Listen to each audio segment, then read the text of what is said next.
got a tale to tell. Well, just take a walk down Lonely Street to Heartbreak Hotel. You'll be so lonely, baby. Well, you'll be lonely. You'll be so lonely, you could die. Well,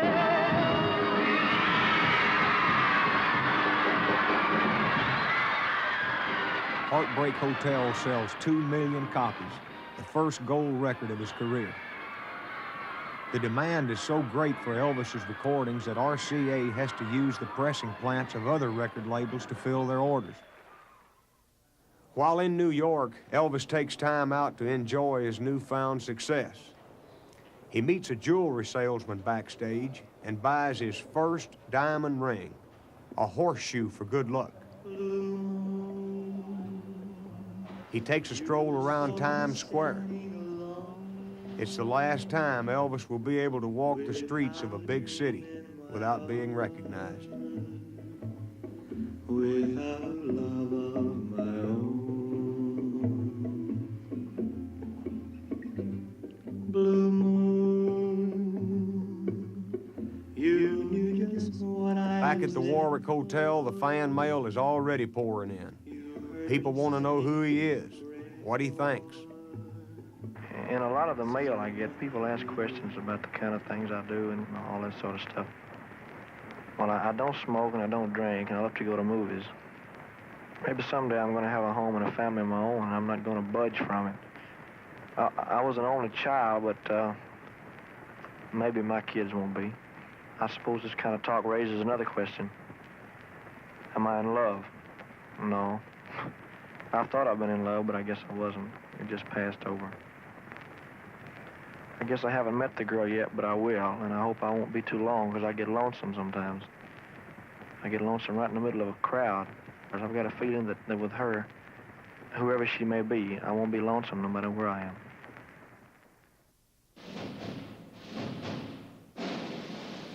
Hollywood is the flip side of Elvis's dream. Ever since his days as a 15-year-old usher at the Lowe's State Theater in Memphis, he watches screen idols like Robert Mitchum and Tony Curtis and fantasizes about being a movie star. More than anything, Elvis wants to be a serious actor like the late James Dean. He worships the star who tragically died in a car crash just 4 months earlier. He sees Rebel Without a Cause no less than a dozen times and memorizes every one of Dean's lines. On April 1st, Elvis does a screen test for producer Hal Wallace. He's given a scene from The Rainmaker, an upcoming Burt Lancaster, Katharine Hepburn movie.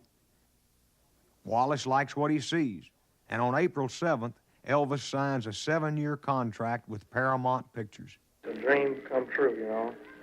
I've had people ask me, was I going to sing in the movies? I'm not.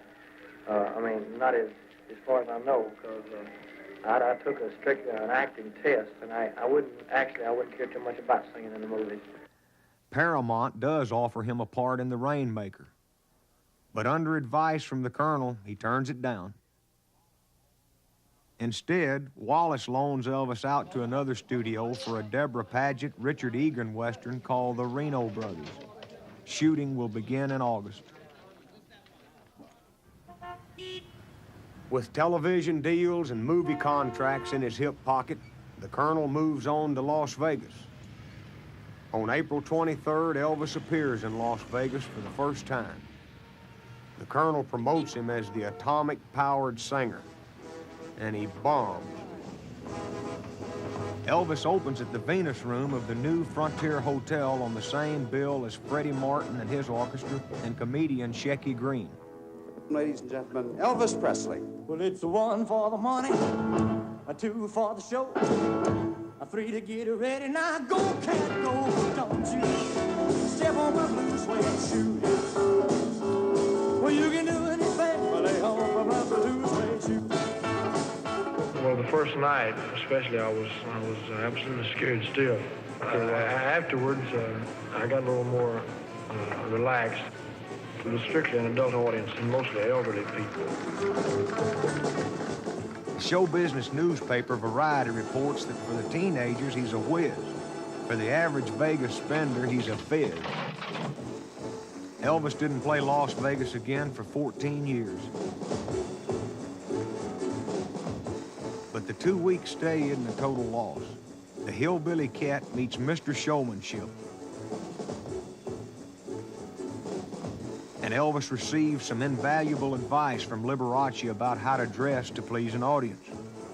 Well, it's blue suede shoes, blue suede shoes, blue suede shoes.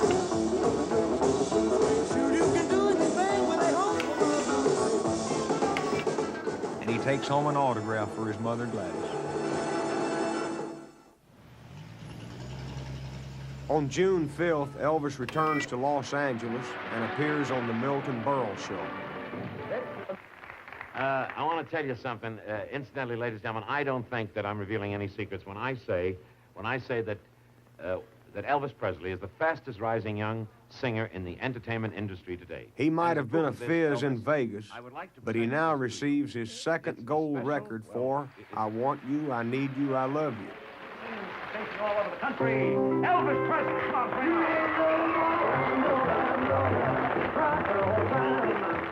it. Elvis chooses the number originally recorded by Big Mama Thornton called Hound Dog.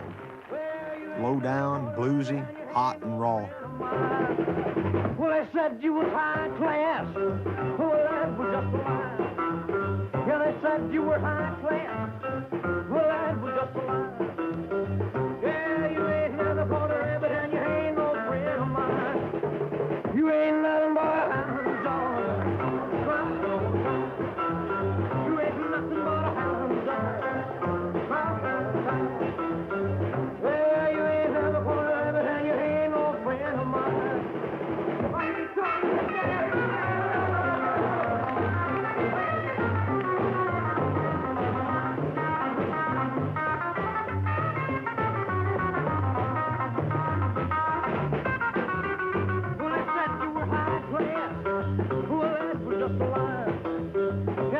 You were high class. Well, that was just a lie. Yeah, you ain't never caught a rabbit and you ain't no friend of mine. You ain't nothing but a hound dog, crying all the time. You ain't nothing but a hound dog, crying all the time. Yeah, you ain't never caught a rabbit. You ain't no friend of mine. You ain't nothing but a hound dog.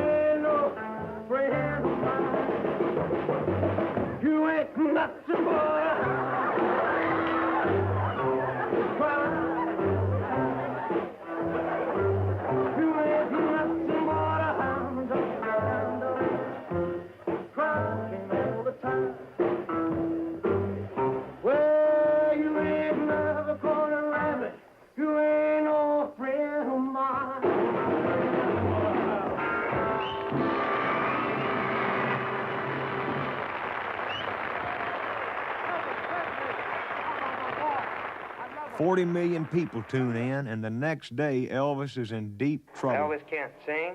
The TV critics tear him apart. There's quite a group of people who don't sort of approve of the thing they do. Elvis Presley is a no-talent performer, riding the crest. Rock and roll music, if you like it, and if you feel it, you can't help but move to it.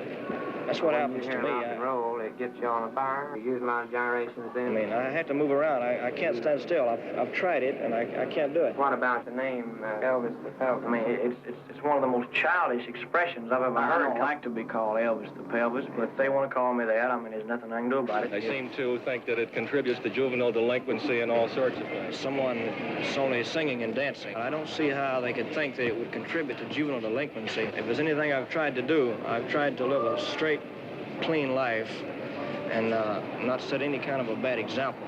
You cannot please everyone. Elvis is back in New York on June 28th, and he rehearses the Steve Allen Show.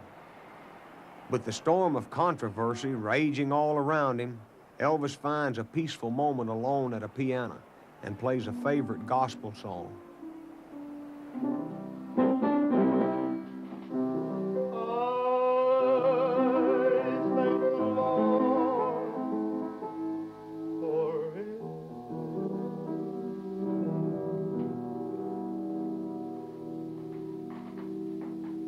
when things are going my way. He said to me, I will comfort thee and drive your cares away. He's soon joined by the Colonel and 2 William Morris agents. He promised me I will walk. NBC is under pressure to cancel the appearance because of the outrage brought on by the Burl Show, and announces to the press that Presley will not be permitted to bump and grind on the show. Elvis does become suspicious when a tailor arrives to fit him for a tuxedo. Steve Allen thinks it would be funny if Elvis wears white tie and tails while singing Hound Dog to a real basset hound. The dog is also going to wear a top hat and bow tie. The Colonel makes sure that his boy is fitted properly.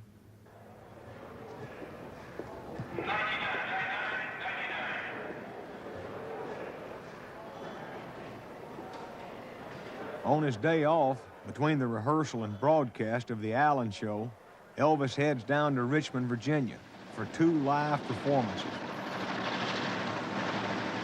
And he's glad to be back home in the South.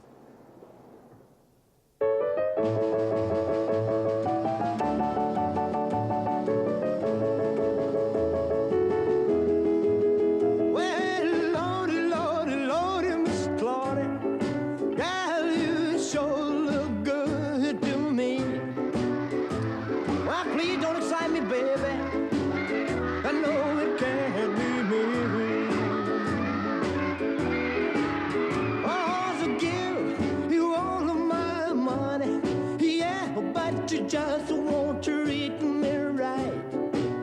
You like to ball every morning, don't come home till late at night.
With the shows completed, Elvis goes back to New York to do the Steve Allen Show, wear the tuxedo, and sing to that dog.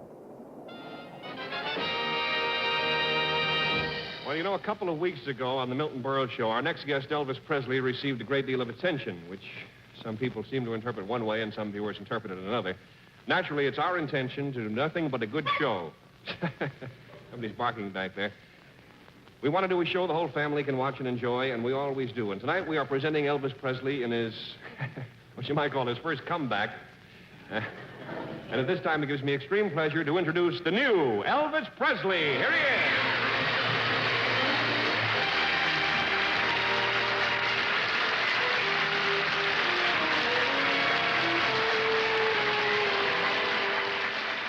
Well, Elvis, you're certainly being a real good sport about the whole thing, and now I have a little surprise for you. Gene, can I have it?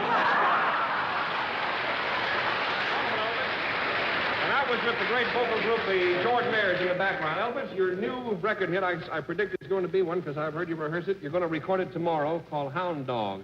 I got you a very cute little hound dog right here. And away you go. Who's that? Elvis will often refer to this night as the most ridiculous performance of my entire career. You ain't nothing but a hound dog, crying all the time. You ain't nothing but a hound dog, crying all the time. Well, you ain't never gonna rabbit and you ain't no friend of mine. Well, I said you was high class. Well, that was just a lie. Yeah, they said you was high class. Well, that was just a lie. Yeah, you ain't never gonna rabbit and you ain't no friend of mine.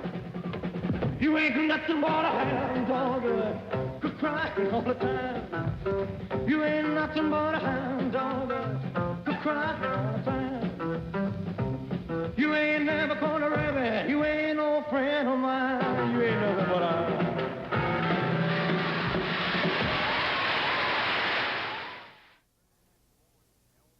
The very next morning, Elvis, Scotty, Bill, and DJ team up with the Jordanaires in the RCA recording studios and cut Hound Dog. You ain't nothing but a hound dog, crying all the time. Listening to playbacks, Elvis decides he wants to try another take. Supposedly, the session is run by RCA A&R man Steve Scholes. But it's clearly the 21-year-old Elvis who's in charge. Huh? Elvis may have been willing to sing to a dog on TV, but when it comes to his own music, nobody is more serious. That was a good opening.